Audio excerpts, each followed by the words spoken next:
చెదిరిపడు వెన్నెలే నువ్వే నన్నే చూసాకే బెదిరినావే పిల్ల సాయంకాలంలో తపస్సు చెడు తామరే నువ్వే నన్నే చూసాకే కోపించినావే పిల్ల.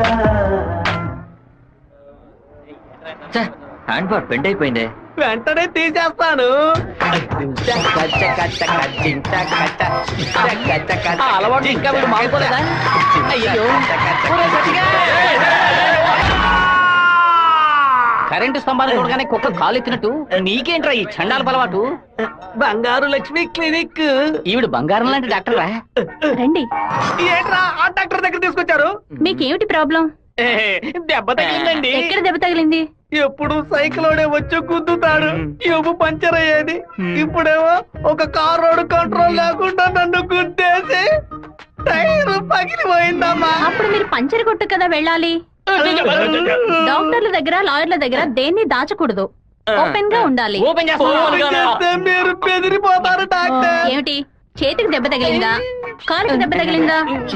ఎక్కడ దెబ్బ తగిలినా లోపలికి వెళ్ళిపో. ఎక్కడ దెబ్బ తగిలింది? అందుకే నేను అప్పుడే చెప్పాను.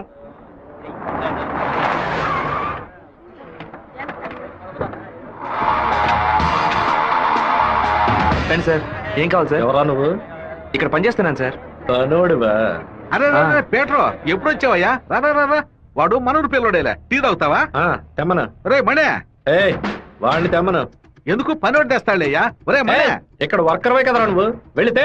అయ్యా మా బంధువుల పిల్లోడు. నేను వెళ్ళి తీసుకొస్తాను. ఏంటయ్యా ఆఫీసులోకి రాగానే అటమైన వాడు ప్రశ్నలు అడుగుతున్నాడు? వాడు కొత్తగా వచ్చిన పిల్లకాయ, నువ్వు ఎవరైంది వాడికి జాగ్రత్త, మాతో పెట్టుకోవద్దని చెప్పు. అన్న ఇదిగోన టీ. ఒక టీ తేడానికి ఎంతసేపు ఎట్రా? టీయరా ఇది? నీచంగా ఉంది. మంచి టీ తీసుకురావడం తెలియదురా నీకు? అవునన్నా, టీలో వేడి లేదు, పొగరు లేదు. ఏమన్నా? అదే టీలో వేడి లేదు, షుగరు లేదన్నాను. ముందు మంచి టీ తీసుకురావడం నేర్చుకో. పండి తీరా. ఏమైందిరా బావ నీకు? ఎందుకు వాళ్ళని వదిలేసావు చెప్పు. రే పోనీరా, టీతో మోంగడుకుంటే మంచి కలర్ వస్తారు.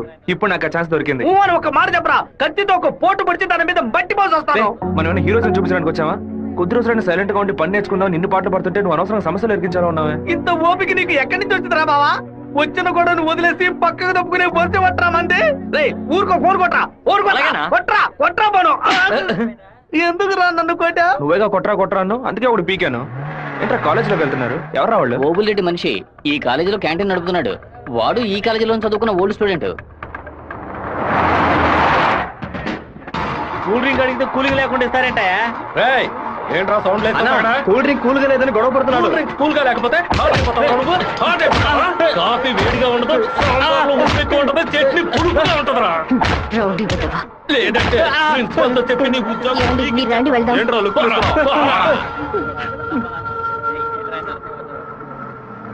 వెంకటేశ్వర కాలేజ్ దిగండి.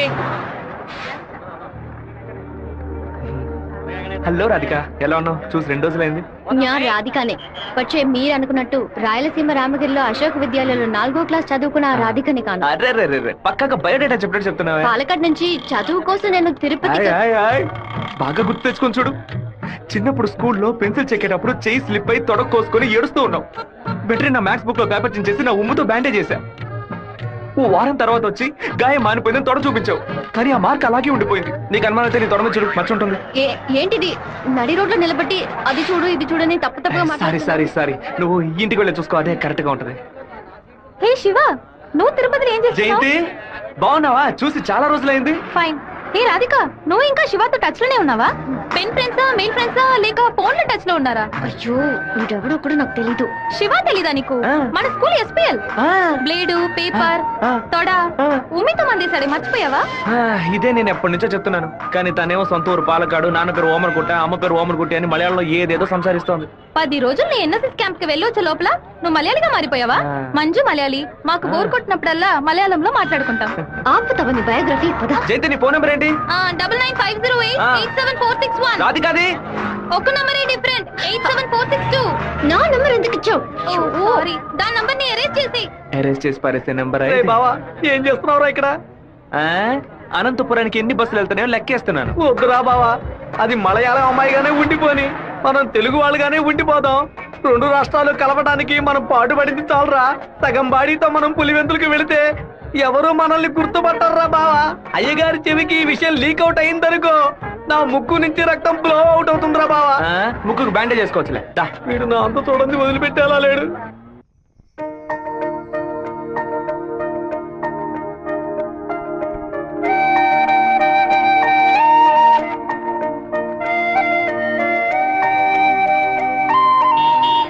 మావా, మా అందరికి బ్రాందీ కొనిపెట్టి నువ్వు మాత్రం బీరు తాగుతావేంట్రా? మీరంతా మత్తు కోసం తాగే తాగుబోతు, నేను డైట్ కోసం తాగుతున్నా. అవును, తాగుళ్ళో అదేంట్రా డైట్ చెప్ప. లావుగా ఉన్న వాళ్ళు బ్రెడ్ చపాతీలు తిని ఒళ్ళు తగ్గించడానికి డైట్ చేస్తారు కదా, అలాగే సన్నగా ఉన్న వాళ్ళు బియర్ తాగి పెంచే డైట్. మాట్లాడేటప్పుడు ఫోన్ గెలుకుతావేంట్రా? రాధికకి లవ్ మెసేజ్ పంపిస్తున్నాను. ఆ అమ్మాయిని చూసి 2 రోజులైంది, ఈ లోపేలవా? ఇది 10 ఏళ్ల క్రితం వచ్చిన puppy love, chicken love, cough love రా. కాఫీలవ్వా అంటే? సత్తిగా చిన్నతనంలో ఒక అమ్మాయి నచ్చిందంటే ఏదేదో అనిపిస్తుంది, కానీ ఏమీ చేయలేం. మనలో ఏదేదో మార్పు వస్తుంది, కానీ ఏది అర్థం కాదు. అయ్యగారు ఫోన్ చేస్తున్నారా? మాట్లాడు. అయ్యా, ఏం చేస్తున్నారు అక్కడ? అందరూ కూర్చొని క్వార్టరు. వినపడలా? అదేనయ్యా, తిరుపతిలో నీళ్ళ సమస్య, అందుకే స్వర్ణముఖిలో 4 బాటిళ్లు నీళ్లు తీసుకొచ్చి తాగుతున్నామయ్యా. తాగుతున్నామని చెబుతున్నాను. నీళ్లను బాగా మరిగించి తాగండ్రా. అవునయ్యా, ఇక్కడ కొంతమంది బాగా మరిగించి హాట్ వాటర్ లా తాగుతున్నారయ్యా, కొంతమంది ఫ్రిడ్జ్ లో పెట్టి సలసల్లగా తాగుతున్నారు. అది సరే, మా వాడు శివేం చేస్తున్నాడు? సలసల్లగా తాగుతున్నారయ్యా. తాగేటప్పుడు కూడా డైట్ మెయింటైన్ చేస్తున్నారయ్యా. ఎందుకు డైట్? ఒళ్ళుని పెంచుకోవడానికి కొన్ని మందులు తీసుకుంటున్నారయ్యా. అలాగా? అదేదో మంచి మంది అయితే ఓ 10-12 ప్యాకెట్లు ఇక్కడికి పంపించు. మీ అమ్మగారు కూడా అది ప్యాకెట్ లో రాదయ్యా, బాటిల్లోనే వస్తుంది. కొరియర్ లో పంపిస్తే కింద కొలగబోస్తారు. నేను వచ్చేటప్పుడు 4 బాటిల్లు తీసుకొస్తానయ్యా. సరే, ఫోన్ ఒకసారి శివకి. ఫోన్ లో కంపేమన్నా తెలుస్తుందట్రా? చెప్పండి అన్న. ఇక్కడ నీ పాస్పోర్ట్ రెడీగా ఉంది, నీకు వీలైనప్పుడు వచ్చి పోస్ట్ ఆఫీస్ నుంచి తీసుకెళ్ళు. అలాగే నాన్న. జయంతి, నిన్న నైట్ ఒక పిక్చర్ మెసేజ్ పంపించాను కదా, అది శివకి పంపించావు. అవును, ఎందుకే పంపించావు? ఐ లైక్ యూ అని వాడు టైప్ చేసి మళ్ళీ నాకే పంపించాడు చూడు. సరే, తొడ మీద మచ్చ ఉందని చెప్పాడే, దాన్ని చూసావా? చూశాను. ఎందుకు చూసావు? నా తొడ నా గాయం. నీ తొడేనమ్మా. ఇంతకు ముందు ఎన్నిసార్లు చూసుకున్నావు? ఎప్పుడైనా ఒకసారి చూసుకుంటా. వాడు చెప్పగానే చూడాలనిపించిందిగా. ఇలాగే మొదలవుతుంది. 100 సార్లు అద్దంలో చూసుకుంటాం, అప్పుడంతా మన మొహాన్ని సరిగ్గా చూసుకోం. రోడ్డున పోయే ఒకడు నువ్వు చాలా అందంగా ఉన్నావని చెప్తే చాలు.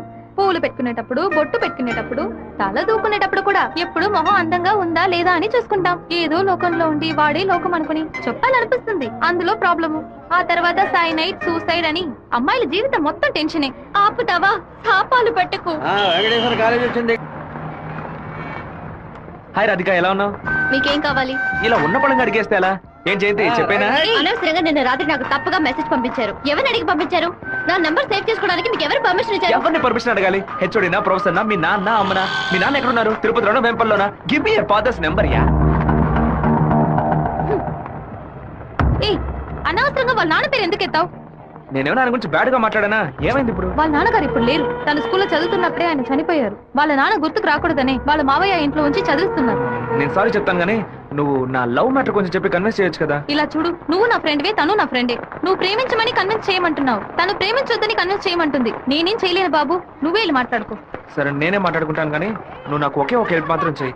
ఇవాళ 6 గంటల గీతాంజలి రెస్టారెంట్ లో వెయిట్ చేస్తూ ఉంటాను. తను 10 నిమిషాలు రమ్మని చెప్పు, ఆ తర్వాత తను డిస్టర్బ్ చేయను. సరే.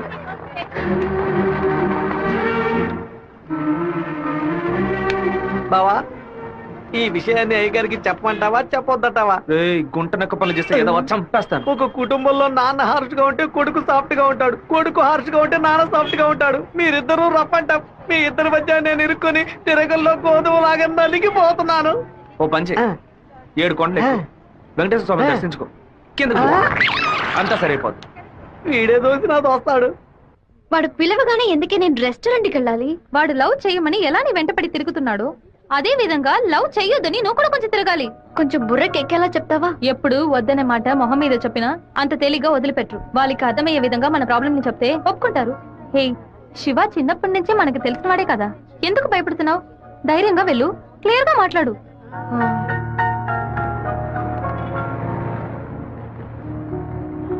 రండి సార్, రండి లోపలికి రా. లోపలికి వచ్చండి. ఎందుకు ఇలా టెన్షన్ అవుతున్నావు? కొంచెం నార్మల్గా ఉండు. మీ నాన్న గురించి మాట్లాడేందుకు సారీ. ఎందుకు ఇక్కడికి రమ్మన్నారు? ఏం మాట్లాడాలి? 8వ క్లాస్ చదువుకునేటప్పుడే మనసులో చిన్న లవ్, కానీ ఎలా చెప్పాలో తెలియలేదు. ఎండి ఏదో మాట్లాడతాడు, మన ప్రాబ్లం మందే. సడన్ గా ఒకరోజు నువ్వు స్కూల్కి రాలేదు. నీ క్లాస్కి వెళ్ళి అడిగి చూస్తే అందరూ నువ్వు ఎక్కడికి వెళ్ళావో తెలియదు అన్నారు. 2 months పోయాక హాఫర్లీ ఎగ్జామ్ టెన్షన్ లో నిజంగా నిన్ను మర్చిపోయాను. ఎప్పుడు నిన్ను బస్సులో చూసానో అప్పుడు పాతవన్నీ గుర్తుకొచ్చాయి. నేను ఏం మీరు చెప్పాలనుకుంటున్నా? అనుకునేది ఏది జరగదు. మా అమ్మ ఎంతో కష్టపడి నన్ను చదివిస్తోంది. నేను ఆవిడకి నిజాయితీగా ఉండాలి. ప్రేమ పేరుతో బైక్ లో తిరగటం, సినిమాలకు వెళ్ళడం, పార్క్ల చుట్టూ రెస్టారెంట్ల చుట్టూ తిరగడం నాకు అస్సలు నచ్చదు. నేను అలాంటి అమ్మాయిని కాను. నెక్స్ట్ వీక్ మీట్ అవుదాం, సరేనా? Okay okay. నేను చెప్పింది మీకు అర్థమైంది అనుకుంటాను. సెట్ పూరి. దయచేసి నా బాధను అర్థం చేసుకోండి. ఇంకా హలో, నీకన్నా బుద్ధుందా? లోపల మనుషులుంటే ఎగేసుకొని తెరిచిపడి చూస్తున్నా. మామయ్య, అది నేను మామయ్య.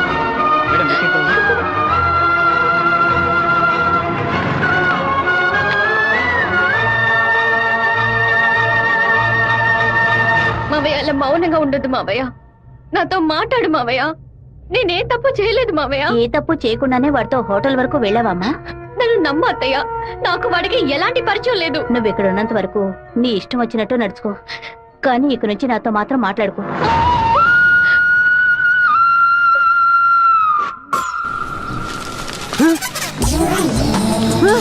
தெய்வீகமான திருச்சி டவுனுக்குள்ள இப்படி டவுசர் சட்டையோட அலையிறாளுல இந்த கேக்குறேன். பாத்ரூமுக்குள்ள குளிச்சு புட்டு மாத்து துணி கூட மாத்தாம எங்க போயிட்டு இருக்கீங்க? நீங்க வடநாடா? அதானே பார்த்தேன். தமிழ்நாட்டுக்காரப்புல இப்படி டெஸ் பண்ணாதேலே. ஏமா இப்படிக்கான டெஸ் போட்டுக்கிட்டு எங்க ஊரு பிள்ளைய மனச மாத்துறீங்க? Don't talk too much. திருமச்சாவும் பேசுவேன். தொட தெரியிறாப்லையும் தட தெரியிறாப்லையா அரையும் குறையுமா டெஸ் போட்டு வந்தா ஆம்பளை நிலைமை என்னமாகிறது? என்னடா பண்ணுகிட்ட வம்பு பண்ற? ஏமா அரையும் குறையுமா டெஸ் போட்டு வந்து நிக்கிறாளுங்க, அவளுகளை கேட்காம ஏன் சட்டையை பிடிச்சிருக்கிற? இப்படி அதிகமா பேசுன உன்னை ஈவ் டீசிங், பெண் கொடுமை, வன் கொடுமை, வரதட்சணை கொடுமை, மாமனார் கொடுமை, மச்சன கொடுமை, குழந்தைனார் கொடுமை, அண்ணன் கொடுமை, தம்பி கொடுமை, சொத்துரிமை, பெண்கள் உரிமைன்னு இப்படி எல்லா சட்டத்திலும் மேல கேச போட்டு உள்ள தள்ளிடுவேன். ஆமா, பொம்பளையில காப்பாத்த இவ்வளவு சட்டம் இருக்கே, ஆம்பளையில காப்பாத்த ஏதாச்சும் ஒரு சட்டம் இல்லையா? ஒரு சட்டமும் இல்ல. அப்ப எனக்கு சட்டையும் தேவையில்லை, வேட்டியும் தேவையில்லை. సెమిస్టర్ అవగానే ఊరికెళ్ళి అమ్మతో 10 రోజులు ఉందాం అనుకుంటున్నా.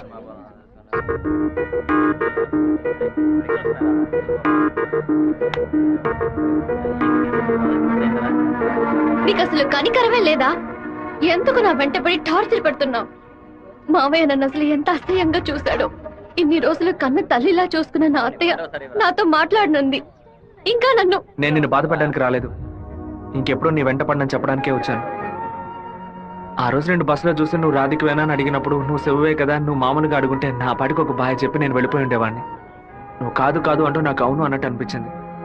నువ్వు వద్దు వద్దు అంటుంటే నాకు కావాలనిపించింది. అందుకే కొంచెం ఓవర్గా బిహేవ్ చేశాను. బైక్లో తిరగడం, సినిమాలకు వెళ్ళడం, పార్కులు, రెస్టారెంట్కి వెళ్ళడం, ఇలాంటి లవ్ అంటే నాకు నచ్చదు.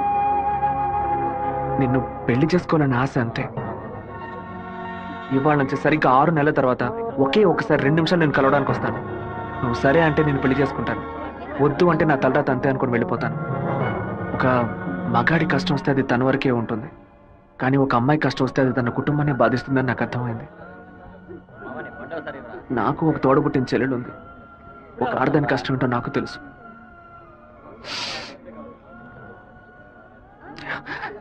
నిన్ను రెస్టారెంట్ కంపల్ చేసి పిలవడం నా తప్పే, క్షమించు. మనసే మరిగిపోయే మౌనం కరిగిపోయే ఏదో జరిగిపోయే నాలో మదనమాయే ఒకే ఒక అనుమతి కోసం వేచేను నా హృదయం, ఒకే ఒక హృదయం కోసం వేగెను నా మౌనం, ఒకే ఒక క్షణమే అయినా నీ కోసమే బ్రతికిన చాలు. నా గుండెలో నీవే ఉండి జీవించడే వరమే ఇవ్వు. ఏదో ఏదో వేదనలో నా గుండె రగిలిన